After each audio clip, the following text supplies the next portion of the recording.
Oi, gente, tudo bem? Eu sou o Vinícius e hoje a gente vai conversar um pouquinho sobre o exame físico das patologias abdominais, tá bom? Para isso, a gente vai precisar de um pouquinho de conhecimento de fisiopatologia.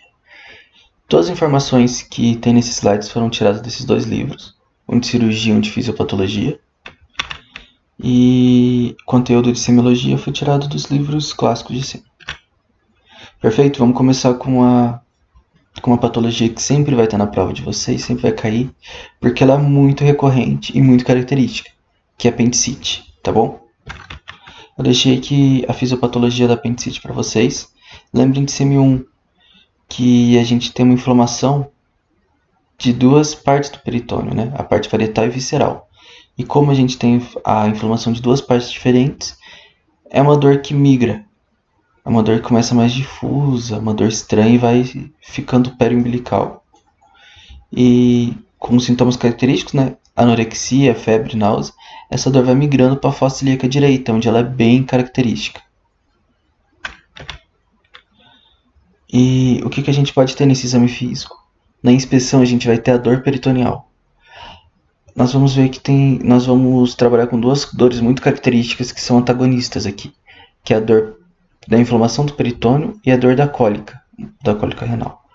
Por que elas são diferentes? Porque a dor peritoneal é um paciente que vai estar deitado, imóvel. Toda vez que esse paciente se mexer, dói muito. Então ele tenta fazer o mínimo de movimentos possíveis. Quando a gente fala de cólica, alguma coisa do tipo, é um paciente que está agitado, está sudoreico. É uma dor que deixa ele hiperativo. Então, sempre veja isso. Quando você tocar nesse paciente, ele vai ter um retraimento voluntário ao toque. E caso tenha infecção, ele vai estar com febre também, né? Na ausculta a gente vai encontrar sons reduzidos. Na percussão a gente não tem nenhum achado específico em si, mas ele vai sentir dor na região da percussão. Lembra que todo esse peritônio dele vai estar inflamado. Tá bom? E na palpação a gente acha, além do espasmo muscular, né? A gente fala que ele é abdômen rígido, a musculatura vai estar rígida porque está inflamada. A gente vai achar 4 sinais específicos, que é o sinal de Bloomberg, Haussing, obturador e psoas. Um dado impossível. Se isso tiver uma melhora momentânea, ou seja, o paciente estava com muita dor e começou a melhorar um pouco, não significa que o paciente sarou da apendicite sozinho, tá? Possivelmente pode ser uma rotura desse apêndice, ou seja, a gente teve uma evolução e por um momento isso melhorou. Mas se a gente mandar esse paciente para casa, pode ter certeza que ele vai voltar para você com uma sepse, tá? Não vai ser nada legal. Então o primeiro deles é Bloomberg. Aqui a gente vê muita definição estranha, muita definição incompleta. O que você pode guardar que é bem útil e bem correto? Que o sinal de Bloomberg positivo é uma dor à descompressão súbita do ponto de McBurney. Ou seja, não é a dor ao aperto ou qualquer coisa. É a dor à descompressão súbita. Ou seja, você vai comprimir o ponto de McBurney e quando você descomprimir, o paciente vai relatar dor. E como que eu acho esse ponto de McBurney? Eu pego, né, a espinha ilíaca anterior superior e o umbigo e eu divido essa distância entre os dois em 3 pontos. Olha, 1, 2, 3 pontos. Você vai fazer a proporção de 1/3 para 2/3. E nesse pontinho que fica 2/3 mediais e 1/3 lateral é o ponto de McBurney. Numa prova prática, fale isso pro professor. Mostre que você só não está achando qualquer ponto aleatório para fazer. Mostre que você sabe a relação anatômica. É um diferencial importante, tá bom? Outro sinal é o sinal de Haussing, que é um pouquinho parecido, mas não se confunda.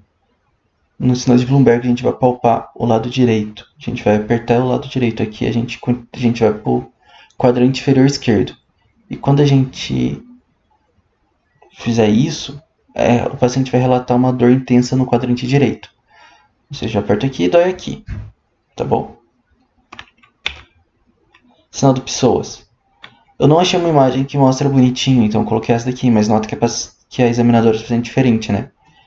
Você coloca a mão logo acima do joelho do paciente e pede que ele leve a coxa, ou seja, ele está fazendo força. Bem parecido com aquela manobra do exame neurológico, que vocês vão aprender, acho que vocês já aprenderam, né? E o que acontece? Isso vai fazer irritação no músculo psoas, ele vai relatar dor. Aquela dor abdominal vai aumentar. E por último a gente tem o sinal do obturador, que basicamente você também faz essa flexão de coxa, né? Tenta levar o pé do paciente mais para a lateral e o joelho um pouquinho mais para a medial, e ele também vai relatar essa dor.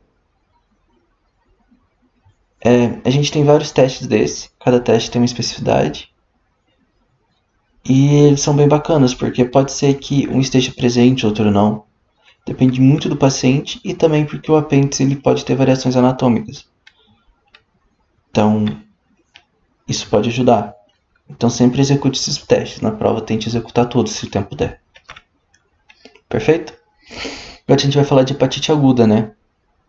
It é inflamação. Hepato é de fígado, então a gente está falando de uma inflamação do fígado, perfeito? E o que acontece quando as células do fígado estão inflamadas? Elas não trabalham direito. E uma das primeiras manifestações que a gente vê pode ser icterícia. Ou seja, o fígado não está fazendo aquela conjugação. Lembra da bilirrubina que ele tem que fazer? Então isso acontece. Lembra que a gente tem a bilirrubina conjugada e não conjugada. E a gente pode ter icterícia pelo aumento das duas, se você tem que ver. Sempre que a gente fala de icterícia não conjugada, a gente vai estar pensando em hemólise.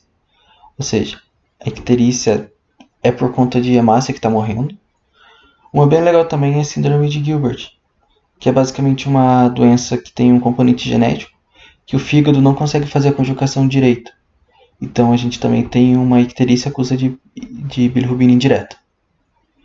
E a gente também tem as conjugadas, né? Ou seja, já conjugou.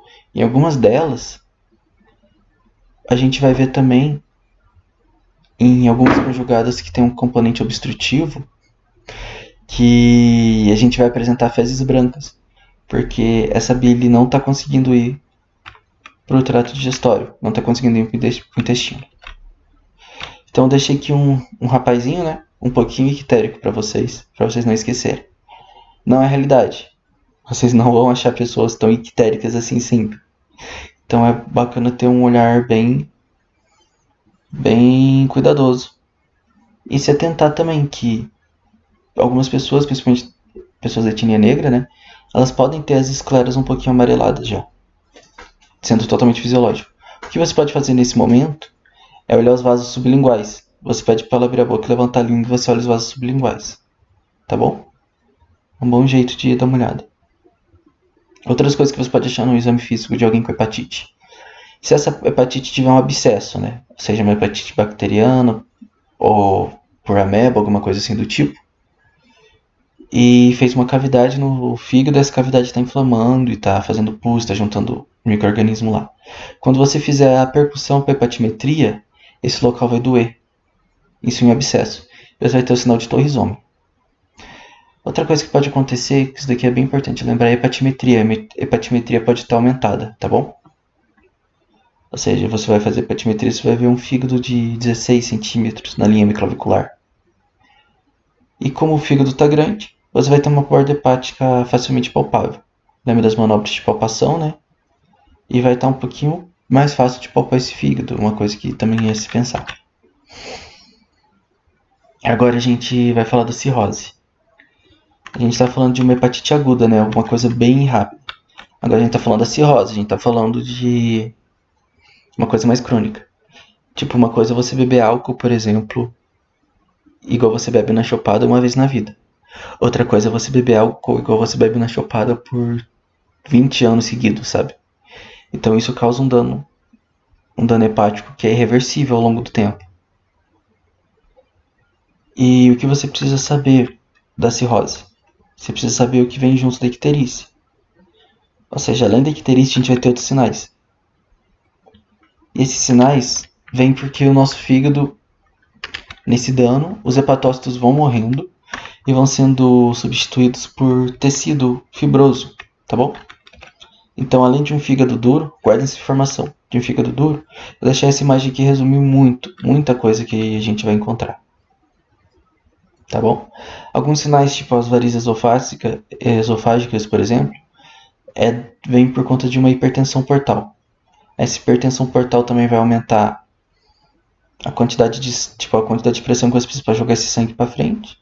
E você vai ter uma congestão nesse sistema. E a congestão vai ajudar a fazer esplenomegalia, por exemplo. Vias abdominais dilatadas, vai ajudar a fazer ascite, vai ajudar a fazer até varizes retais, que a gente conhece como hemorroidas, né?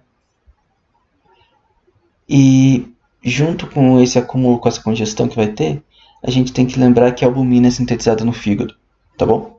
Então, se a albumina é sintetizada no fígado e a gente tem uma função pior do fígado, a gente vai ter uma síntese menor de albumina. Quando a gente for conversar especificamente da CIT, a gente vai voltar nesse tema com mais calma. Também temos outras alterações importantes. Uma delas é encefalopatia hepática. Creio que vocês já viram isso em bioquímica, mas vamos recordar. Por conta de todos aqueles metabólitos que a gente espera que o fígado degrade e ele não degrada, eles vão ficar livres na sua corrente sanguínea. Isso vai fazer alterações, principalmente no sistema nervoso. Então a gente vai ter alteração de conduta, a gente vai ter os asterix, que é muito importante, tá bom? Os asterix, se alguém não viu, é o seguinte: quando você vai fazer um estímulo no paciente, ele não consegue depois interromper esse estímulo por conta própria. Ou seja, ele tem um sistema nervoso central muito hipersensível e esse estímulo vai se propagando mais vezes. Olha, vou deixar um vídeo aqui para vocês. Olha, o examinador vai fazer um estímulo e parece que o paciente está fazendo de propósito, mas ele não está. Isso é por conta que o sistema nervoso dele está hipersensível.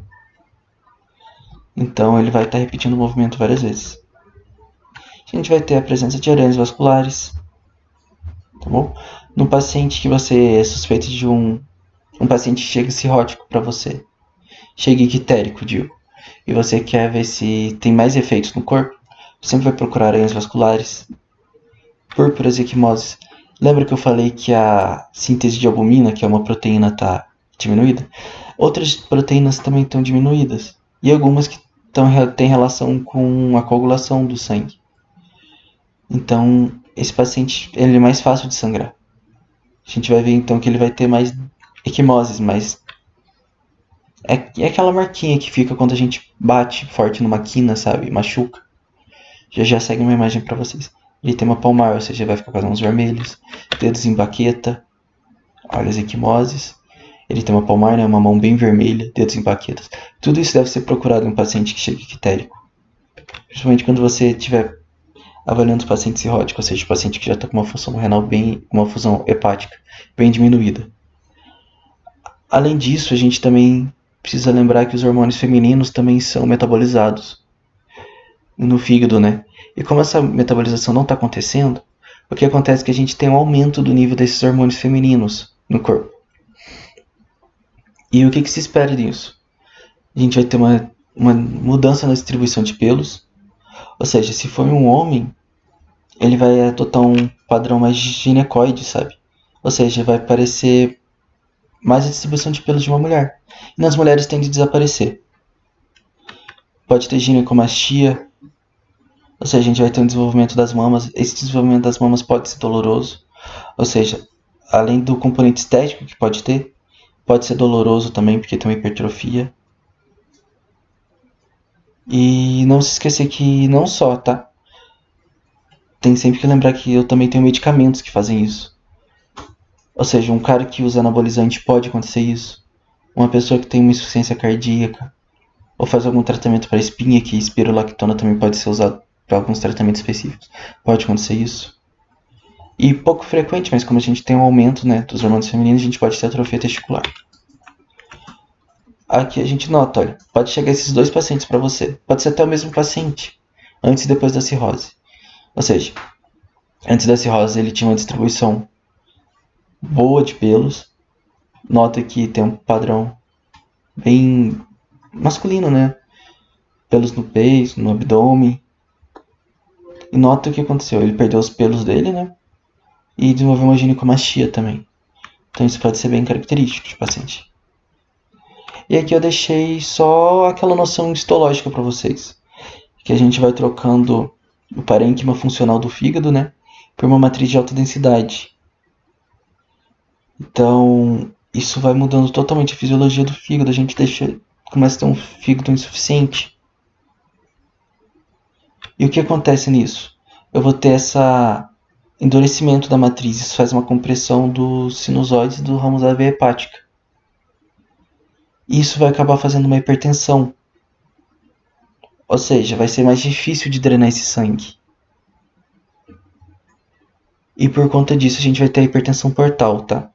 E por conta da hipertensão portal a gente pode ter esplenomegalia, a gente pode ter ascite, varizes de esôfago, circulação colateral abdominal. E alguns desses achados aqui são bem preocupantes. Eu creio que vocês já tiveram em físio, que quando a gente tem uma hipertensão portal, né, com varizes de esôfago, o rompimento dessas varizes é uma emergência muito grande, porque isso sangra demais. O paciente pode rebaixar e morrer na tua frente muito rápido. Tá bom? Essa daqui são a circulação colateral abdominal, né? Em alguns lugares você vai ver chamado cabeça de medusa, por exemplo. Tudo isso por conta da...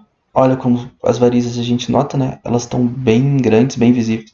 E outra coisa, elas são muito tortuosas, tá? Nunca esqueça, as varizes são tortuosas. A gente também pode ter esplenomegalia. Lembra como que a gente vê a esplenomegalia? A gente pode ter um espaço de traube maciço e ocupado. Ou seja, quando eu vou fazer a percussão aqui, era para ter timpânico, tá maciço.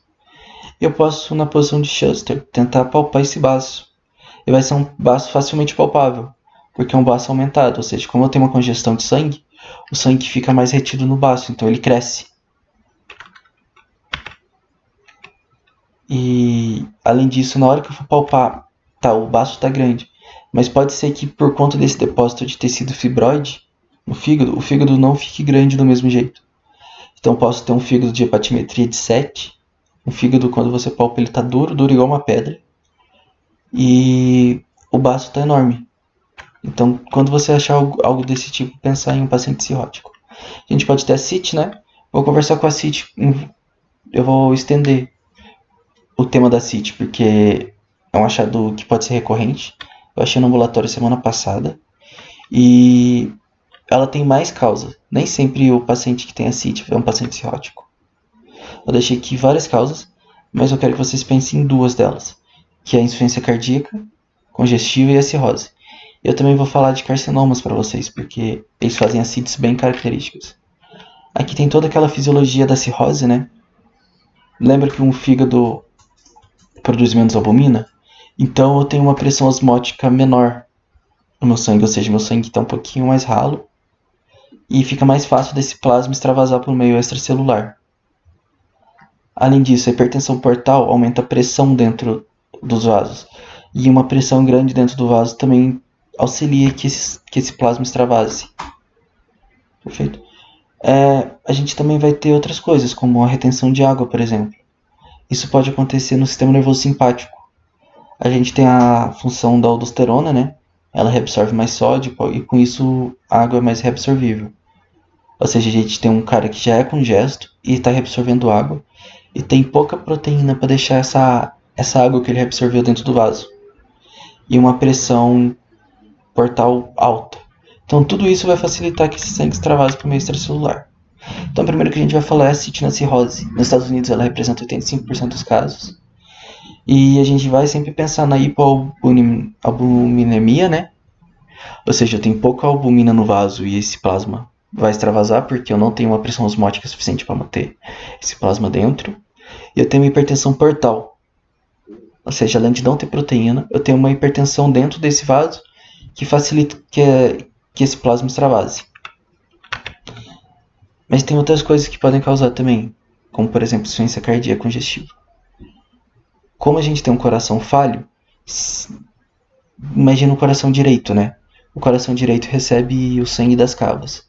Se esse coração não está funcionando direito, eu vou ter aumento da pré-carga, ou seja, eu vou ter aumento do sangue que está lá atrás. É um sangue que vai se acumulando porque o coração direito não consegue bombear. E do mesmo jeito, ele vai fazendo congestão de tudo que a veia cava drena. E sendo assim, ele vai fazer congestão hepática, ou seja, eu posso ter um fígado aumentado, vou fazer a congestão do baço. Nesse caso de congestão do baço, eu posso ter um baço também aumentado. E essa hipertensão que vai fazer, né, de certo modo, ela vai também facilitar que ocorra uma ascite. Além disso, vocês vão ver, principalmente em casos de insuficiência cardíaca, doença coronariana crônica, eu também tenho uma ação muito grande do sistema renina-angiotensina-aldosterona. Isso vai facilitar ainda mais a retenção de sódio e água nesses pacientes. Posso pensar também em ascite em paciente neoplásico. Aqui a gente pode ter ascites enormes, sabe? Quando o professor quer fazer que vocês não esqueçam que é uma ascite e bota a foto de uma barriga absurdamente retida de água. Pode ser em caso de neoplasia. Por vários fatores, depende de qual neoplasia está sendo acometida. Mas eu posso ter o crescimento de metástases, né? Essas metástases também vão fazer estreitamento do sistema venoso portal e vão fazer uma hipertensão portal. Eu posso também ter tumores secretores. E esses tumores vão começar a secretar um líquido proteico, ou seja, um líquido hiperosmótico pelo peritônio. E concorda que se eu tenho um líquido hiperosmótico no peritônio, ele vai puxar água? Então ele puxa água para o peritônio. Ou seja, ele puxa água para os tecidos, ele puxa água para o extravascular. Então essa água vai juntar e vai formar uma ascite. E além de tudo, a gente pode ter um tumor que ataca linfonodo e tira a função do linfonodo, como um linfoma, por exemplo. E isso pode não só dificultar a função do linfonodo, como também promover um extravasamento de quilo na cavidade peritoneal. Então tudo isso vai causar ascite. Agora a gente vai falar sobre como examinar essa ascite. Eu preciso que vocês tenham um raciocínio, que pode parecer meio bobo. Mas se vocês tiverem esse raciocínio, vocês conseguem entender todas as manobras de ascite sem decorar. O raciocínio é o seguinte. Imagina que o nosso peritônio, né, é uma garrafa de Coca-Cola. Concorda que o ar que é menos denso, ele sempre vai estar em cima? Ele sempre vai ser a fase superior? Lembrei da química. Então, o que acontece quando eu viro essa garrafa de Coca-Cola de cabeça para baixo? O ar sempre fica em cima, independente se a garrafa está em pé, está de cabeça para baixo. O mesmo acontece no nosso abdômen. A fase de ar do nosso abdômen sempre vai estar para cima. E a gente tem ar mais dentro das vísceras ocas, tá bom? Então a gente vai ter um peritônio inundado de água e vísceras ocas que estão cheias de ar. Então elas tendem a subir. E como que eu avalio se tem ascite ou não? Eu avalio se as vísceras ocas estão se movendo em líquido. Um ótimo teste para você descobrir isso é o teste da maciçez móvel. Ou seja, que o paciente em decúbito dorsal você vai percutir e você vai delimitar que a área que está timpânica, que a gente espera que seja essa área de azul aqui, né? Porque as vísceras estão subindo, estão na parte superior do líquido. E a parte aqui que está em cor de pele, né? Na cor da pele normal do paciente, são partes mais maciças. Você vai percutir e você vai delimitar. Pode até marcar com uma caneta no paciente. A partir desse momento aqui está timpânico, a partir desse momento aqui está maciço, beleza? E você vai marcar a divisão. O que vai acontecer se esse paciente tiver uma ascite de médio volume? Ou até uma ascite de grande volume? Quando o paciente virar em decúbito lateral, lembra, o ar sempre fica em cima, tá bom? Vai acontecer o mesmo aqui, o ar vai para cima.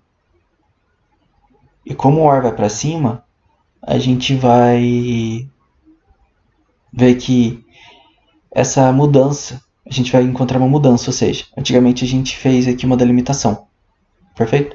De onde era maciço e de onde era víscera oca, ou seja, de onde é timpânico.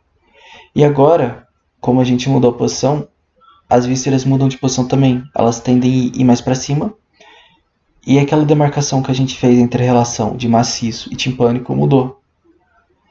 Ou seja, a gente mudou o timpanismo, e a maciçez também, por isso chama maciçez móvel. E se a gente fizer isso, e aquela fronteira que a gente delimitou não mais ser obedecida, ou seja, mudou muito, a gente tem um teste da maciçez móvel positivo. Ou seja, eu peguei um paciente com ascite, beleza? Eu marquei e falei que esse ponto específico aqui que eu estou mostrando, esse daqui, é um ponto de troca entre maciço e timpânico. Se esse paciente tiver ascite e ficar em decúbito lateral, olha o que aconteceu. O ponto que antigamente era a fronteira entre maciçez e timpanismo, agora é um ponto todo timpânico. Ou seja, eu mudei a posição e eu mudei a relação entre o que era maciço e timpânico. Isso caracteriza um teste de maciez móvel positivo. Posso ter o semicírculo de Skoda, né? Eu vou fazendo a percussão do abdômen e as regiões umbilicais são timpânicas e todo o resto é maciço. Por quê? Porque essa região tem que ser mais alta. E o que é mais alto, né? É para onde o ar vai. Então essa região é timpânica, tá com as vísceras ocas, tá com ar. E a outra região fica maciça. E quando eu vou fazendo a percussão, eu vejo que faz um semicírculo. Perfeito? Esse é o semicírculo de Skoda. Essas duas manobras são boas para detectar ascites de médio volume. Para pequeno volume você pode tentar, nem sempre é possível. E ascites de pequeno volume também existe a possibilidade de fazer um toque retal. E a gente pode fazer a manobra de piparote ou onda líquida, onda móvel. Que é o seguinte, você vai pedir para o paciente fazer um anteparo com a mão dele, ou seja, ele vai fazer como se fosse uma barreira com a mão. Isso que é para onda que você vai fazer uma onda mecânica. Fazendo assim, você impede que essa onda mecânica se propague pela derme e pela hipoderme. E você vai fazer um pequeno toque de um lado do paciente e você vai sentir o toque do outro lado dele. Ou seja, você toca, igual a examinadora está fazendo aqui, em um flanco, e você vai sentir essa onda mecânica que você criou na outra mão. Você vai sentir a vibração na outra mão. E como você está com o anteparo aqui, isso só é possível porque você tem uma massa de água. Ou seja, essa onda mecânica propagou pela massa de água. Então, se você fizer a percussão e sentir do outro lado, dá um pequeno toque, né? A gente fala que é uma manobra de piparote positiva. Essas são as 3 manobras que a gente pode usar para detectar CIT. E muitas vezes pode ser uma CIT que está meio disfarçada. Não aqueles abdômenes enormes. E quando você realiza a manobra, você detecta ela. Então, faça no paciente, tá? E na prova explique também por que você está fazendo e não só faça. Explique o raciocínio da manobra. Então vamos aqui mostrar um exemplo de exame físico de paciente ictérico, né? Olha, de um paciente cirrótico. Além da icterícia, ele pode ter eritema palmar, equimose, ginecomastia, baqueteamento digital, circulação abdominal colateral, né? Lembra da cabeça de medusa? E alteração na pilificação. Lembra que a gente tem alteração na depuração de hormônios femininos.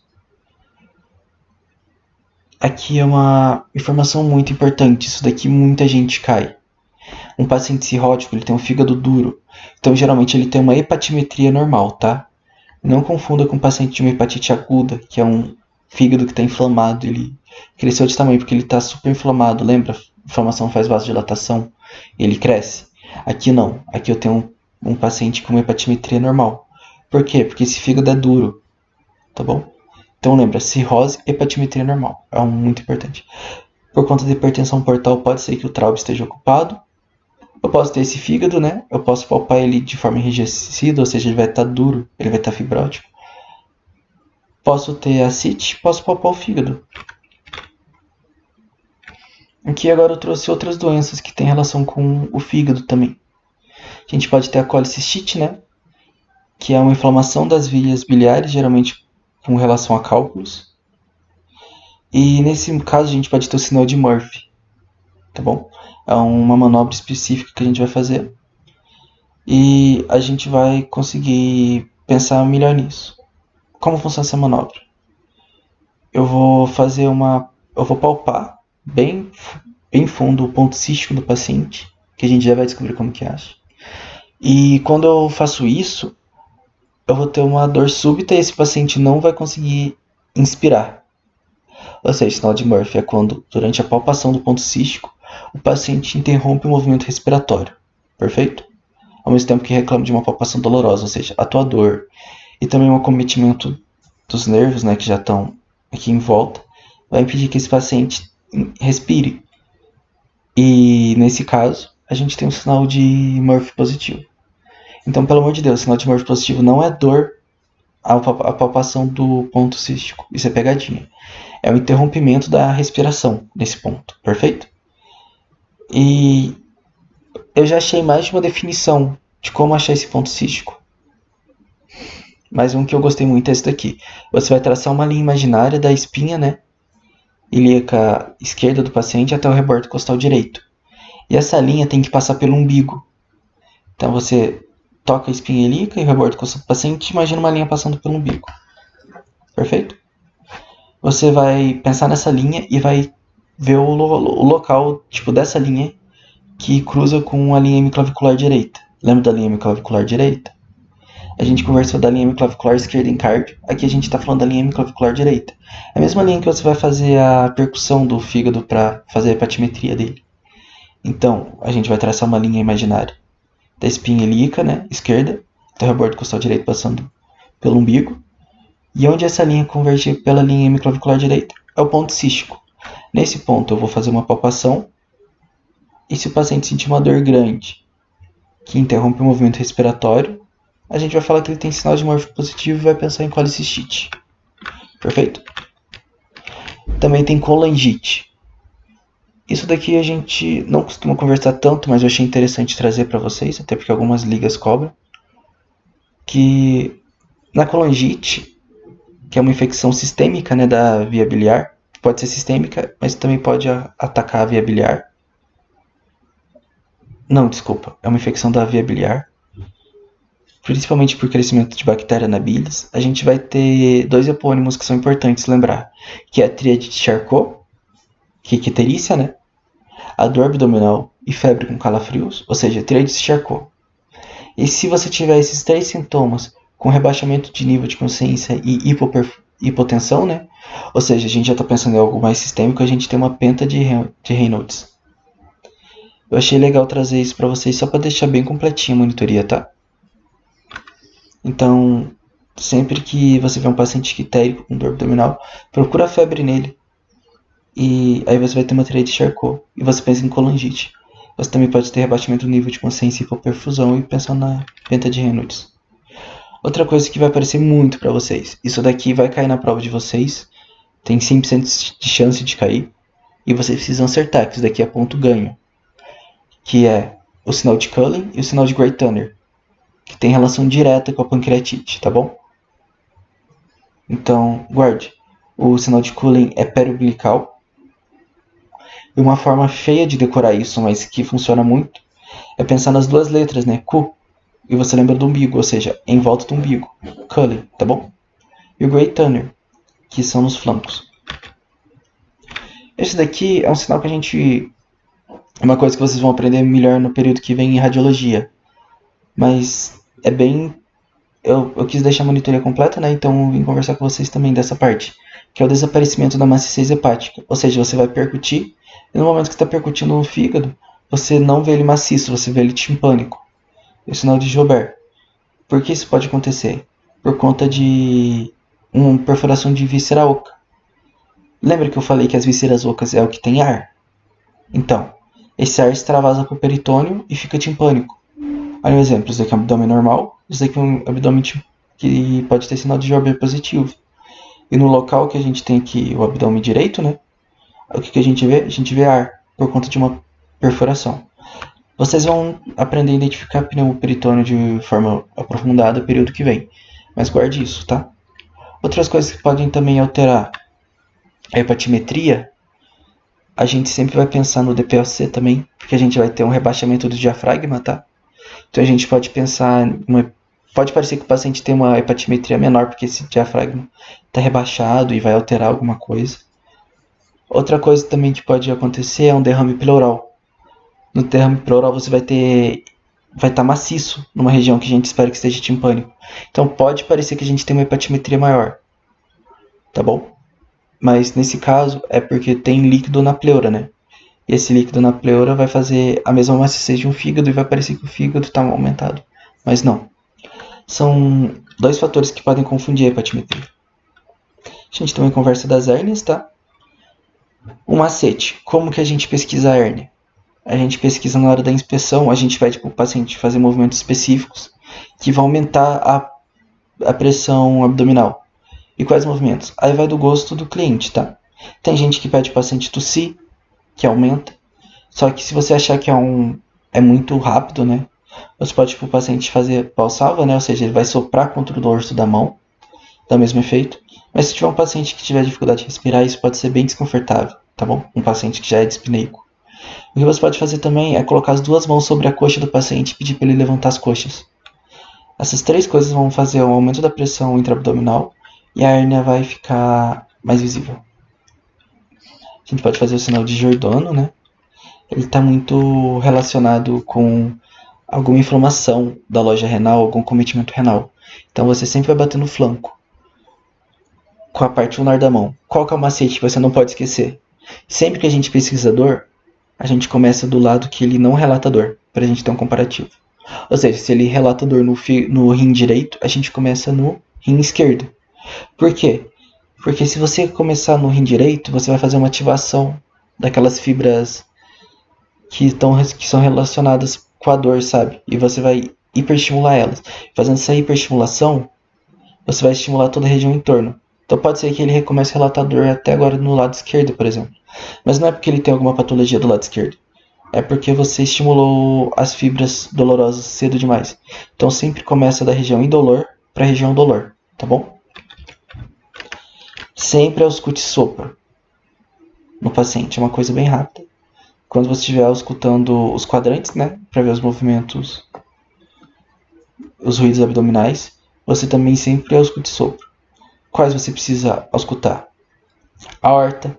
Aqui, na mesma região da aorta a gente vai ter o tronco celíaco também, tá bom? Então, fica meio difícil só do exame físico diferenciar qual. Mas imagina uma paciente com Takayasu. Vocês vão entender melhor essa doença semestre que vem na reumato. Mas é uma doença que costuma acometer a aorta abdominal. Essa pessoa pode ter um sopro. Se a pessoa também tem algum outro tipo de vasculite que pode acometer o tronco celíaco, essa paciente vai chegar com alguma queixa. Tipo, ela disse que quando ela come, a barriga dela começa a doer. Tá bom? Isso pode ser uma coisa bem característica de um estreitamento das artérias mesentéricas, alguma coisa do tipo.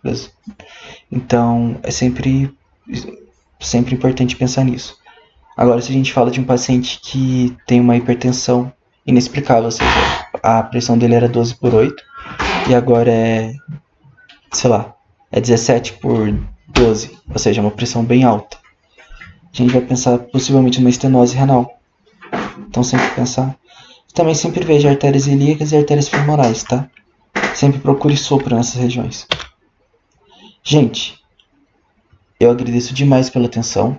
Tentei fazer o mais resumido possível, não sei se foi possível, mas espero que eu tenha deixado o raciocínio o raciocínio básico de cada patologia. Contem comigo, qualquer dúvida. Se vocês acharem que a gente precisa de uma segunda atividade, marcar algo presencial também, a gente faz com a maior boa vontade do mundo, tá? Desejo ótimos estudos para vocês, muito obrigado pela atenção.